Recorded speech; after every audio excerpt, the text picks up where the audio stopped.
A gente estava falando mais cedo, né, sobre a situação da educação no país. A crise gerada pela pandemia de Covid-19 pode levar até o fechamento de metade das escolas particulares do estado de São Paulo. A previsão é do Sindicato dos Estabelecimentos de Ensino.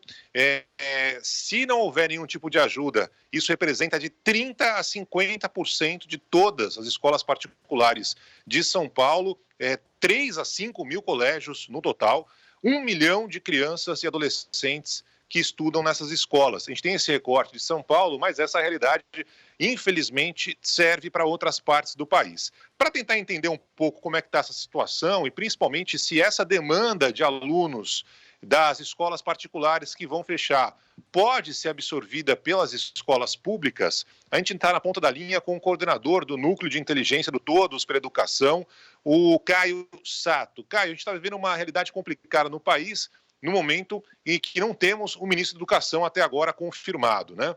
É uma demanda de muitos pais que não conseguiram continuar pagando as escolas particulares dos seus filhos em meio à pandemia. As escolas públicas têm capacidade de absorver essa geração de estudantes, jovens, crianças, adolescentes? Bom dia, Caio.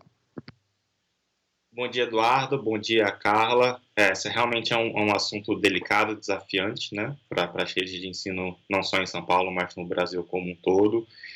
E ela é uma resposta que exige, eu acho que, duas qualificações importantes, né, Eduardo?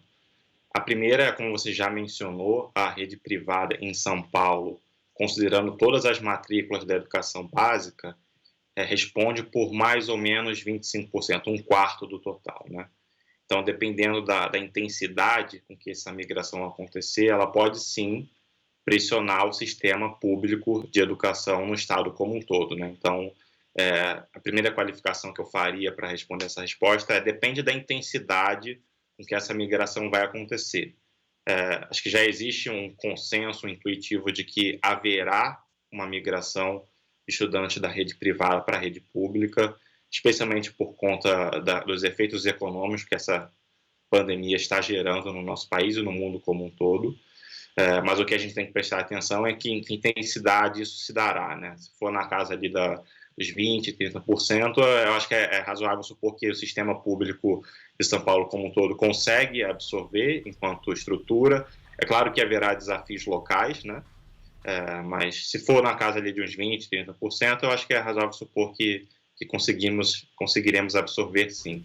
Agora, se for uma migração muito intensa, ali na casa de 50%, 60%, aí já fica mais complicado, especialmente quando você compara o número de alunos por escola que a gente tem nas redes, né? A rede privada ela tem quase metade da relação matrículas-escola do que a rede pública. Então, isso poderia ser um indicativo de que o sistema público está muito perto ou estará muito perto de uma pressão muito grande para absorver essa migração que pode acontecer da rede privada para o sistema público, né? Então, a primeira característica que eu qualificaria nesse debate é sobre essa intensidade da migração, e a segunda é uma análise mais contextualizada, escola a escola, da capacidade de ampliar a sua oferta de turmas e, consequentemente, absorver a demanda de matrículas que poderá acontecer também, né? Agora, Então, além dessa intensidade, é preciso olhar se cada escola tem uma capacidade de ampliar o número de salas, por exemplo, para ser utilizada. eu queria justamente pegar carona nessas particularidades que você citou, Caio. Primeiro, eu queria perguntar o seguinte, você destaca essa capacidade de absorção, né, dos alunos da rede privada, mas isso já levando em consideração a gente vai ter queda de arrecadação nos estados, né, por causa justamente da pandemia, a gente tem atividade econômica mais lenta nesses últimos meses, então é consequência a queda de arrecadação, a gente já imagina, já existe uma defasagem, né, na injeção de dinheiro público na rede municipal e na rede estadual. Então eu pergunto para você, essa defasagem, aliás, essa queda de arrecadação já foi levada em conta para imaginar essa capacidade de absorção? E qual é a diferença entre a rede estadual e a rede municipal no que se refere a essa defasagem de investimento? Pois é, o Todos pela Educação recentemente fez um estudo em parceria com o Instituto Unibanco para mensurar as perdas orçamentárias que vão acontecer na educação, E a nossa conclusão é que realmente é um cenário muito desafiador, especialmente quando você olha sobre a capacidade de financiamento também, né? Então, essa migração que pode acontecer, ela demandará mais recursos das redes públicas de ensino, consequentemente demandará mais desafios logísticos também, em termos de lotação de professor, de merenda, de uniforme, tudo que é necessário para que a educação aconteça. E quando a gente faz a diferença entre rede estadual e rede municipal, as redes estaduais, por estarem associadas a um estado como um todo e também por conta do financiamento vir de impostos, são volume, em termos de quantidade, né, maior do que as redes municipais, elas têm uma capacidade de resposta um pouco mais forte do que as redes municipais, especialmente quando a gente considera aqueles municípios menores, né? É claro que nesses municípios menores também a proporção de alunos na rede privada tende a ser um pouco menor também, por isso está um pouco relacionado com o nível de riqueza do município, mas, em teoria, os municípios menores eles têm menor capacidade financeira de reagir a essa migração que pode acontecer. Então, é importante que também se atente para isso, para essa capacidade de financiamento que as redes vão ter que ter para dar resposta a essa possível demanda que elas vão enfrentar já no curto prazo, porque a gente sabe também que, especialmente nas famílias mais pobres, a decisão de migrar de uma escola privada para a rede pública é uma das primeiras que acontece, né? Tanto também em nível de pagamento de plano de saúde, mensalidade de escola. Então, esses são os primeiros gastos emergenciais que as famílias tendem a cortar para conseguir ali, manter um padrão relativamente estável de vida, né? Ainda que seja um padrão baixo, mas normalmente são os primeiros gastos que as famílias incorrem, né? O corte de gastos. É claro que muitos pais, né, ao tirar o filho da escola particular, buscam eventualmente uma outra escola particular com preço mais acessível, né, até finalmente colocar numa escola pública, dependendo da família, dependendo do caso. Caio, a gente está vivendo um momento complicado no mundo, todo mundo sabe, e na educação em especial, com um desafio que até agora, confesso, eu já ouvi várias teorias, já vi algumas tentativas, mas na prática, eu não sei se tem algum modelo, eu queria te perguntar isso, né? Aqui em Nova York, por exemplo, os professores da Universidade de Colômbia, semana passada, estavam realizando vários debates de como vai ser o retorno. As aulas estão suspensas agora, o verão aqui, né? O pessoal está em férias, deve voltar em setembro. Mas esse modelo da volta às aulas, vocês já viram algo que funcionou?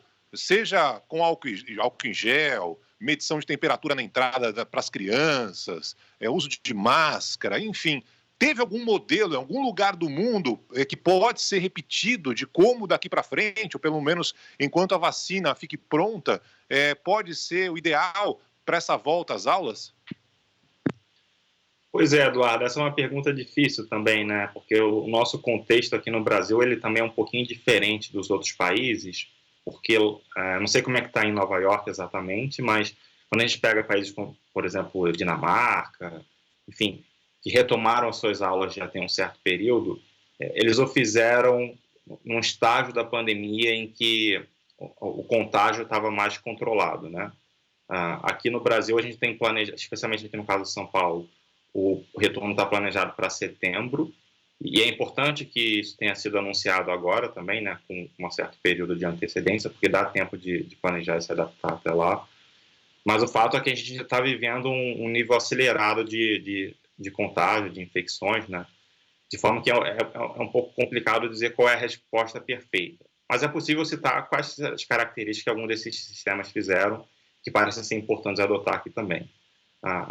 Citaria duas delas. A primeira é que é importante vincular esse retorno a protocolos de saúde. Por mais que a gente sabe que as famílias estejam ansiosas, os próprios estudantes também estejam ansiosos para retornar o mais rápido possível para a sala de aula, o que deve ditar esse retorno são parâmetros de saúde, né? E o segundo, que alguns países têm adotado, na verdade a maior parte dos países tem adotado, que parece fazer sentido, é fazer um retorno gradual às atividades educativas, né? Então, alguns países optaram por retornar só um segmento, como educação infantil, ou segmento de alunos mais velhos, como ensino médio, mas a maior parte deles tem feito isso de forma gradual, com rodízio de estudantes, tentando respeitar ali alguma forma de distanciamento social.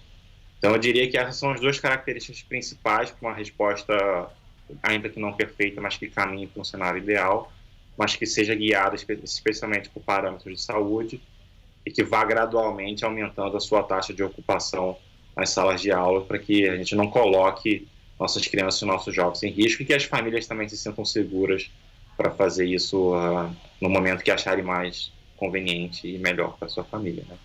Bom, se você ligou o rádio agora, a gente está conversando com o coordenador do Núcleo de Inteligência do Todos pela Educação, com o Caio Sato.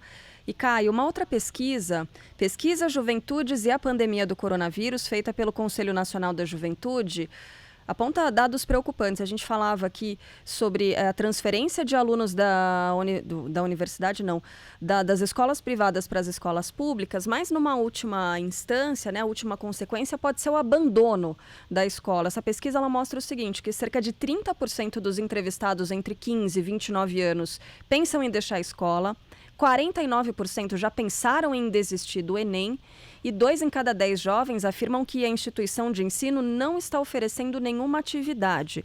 Pergunto para você o seguinte, é possível projetar qual é o atraso do Brasil em relação à educação por causa do coronavírus nesse momento, nesses 3 meses, e por causa justamente dessa intenção de muitos estudantes de abandonar os estudos? E qual é o peso em não se ter um ministro da educação num momento tão crucial quanto esse? Pois é, Carla, essa é uma outra característica triste do nosso sistema, que é uma taxa muito elevada, tanto de atraso escolar, mas também de abandono e evasão. E esse é um risco que aumenta exponencialmente em períodos como esse que a gente está vivendo, né? O que as pesquisas científicas mostram, não só olhando para períodos de pandemia, mas também períodos de guerra, né? Que tem algumas características similares.